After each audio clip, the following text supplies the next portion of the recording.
చెప్పేది నిరుద్యోగ సమస్య చాలా ఆశ్చర్యకరంగా ఉంది.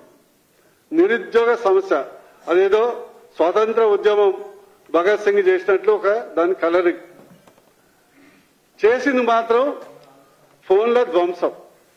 వారు వాడినటువంటి ఫోన్లను పలగొట్టడమే కాకుండా కాల్చటం.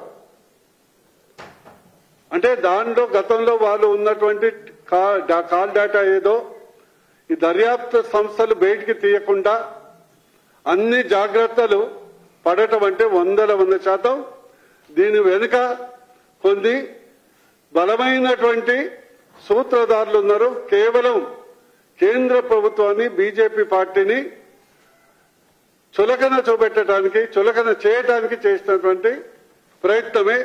అది తొందరలోనే దర్యాప్తు సంస్థల నివేదిక వచ్చిన తర్వాత ఎవరు కుట్రదారుడో ఎవరు పాత్రదారుడో తెలుస్తుంది. అది తెలుస్తుందని భయంతోనే మన 3 అసెంబ్లీలో ఘోరంగా ఓడిపోయినటువంటి కాంగ్రెస్ పార్టీ, దాని తోడైనటువంటి ఇతర పార్టీలు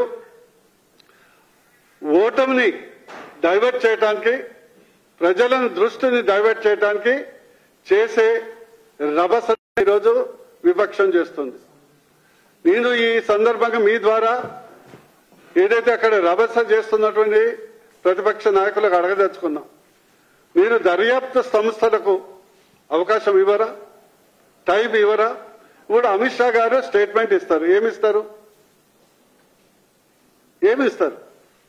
జరిగినటువంటి సంఘటన మొత్తం 140 కోట్ల మందికి ప్రజలకు తెలుసు. దర్యాప్తు సంస్థల యొక్క రిపోర్ట్ వచ్చిన తర్వాతనే కదా హోంశాఖ మార్చిలు ఒక నిర్దిష్టమైనటువంటి ఇందులో పాత్రదారులే కాకుండా సూత్రధారులు ఎవరు ఉన్నారు, కాల్ డేటా ఏమున్నది, ఎవరెవరితో మాట్లాడారు.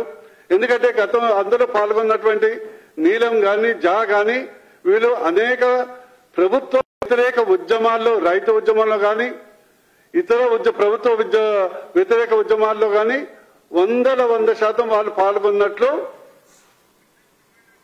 ఆధారాలు ఇప్పటికే దొరికినాయి. వాళ్ళు ఏదో స్వచ్ఛందంగా నిరుద్యోగులు కాదు. అది కేవలం ఎక్స్టెన్షన్ ఆఫ్ ద ప్రతిపక్ష పార్టీల యొక్క ఒక ఎడ్యుకేషన్ వింగ్ తప్పితే అందులో వాళ్ళు ప్రతి ఏ నిరుద్యోగి కాదు. అందరికీ 30-35 ఇయర్స్ దాటినాయి. వాళ్ళు నిరుద్యోగులు కాదు, రాజకీయ నిరుద్యోగుల కొరకు చేసుకున్నటువంటి విభాగంతో పనిచేస్తున్నటువంటి వ్యక్తులు.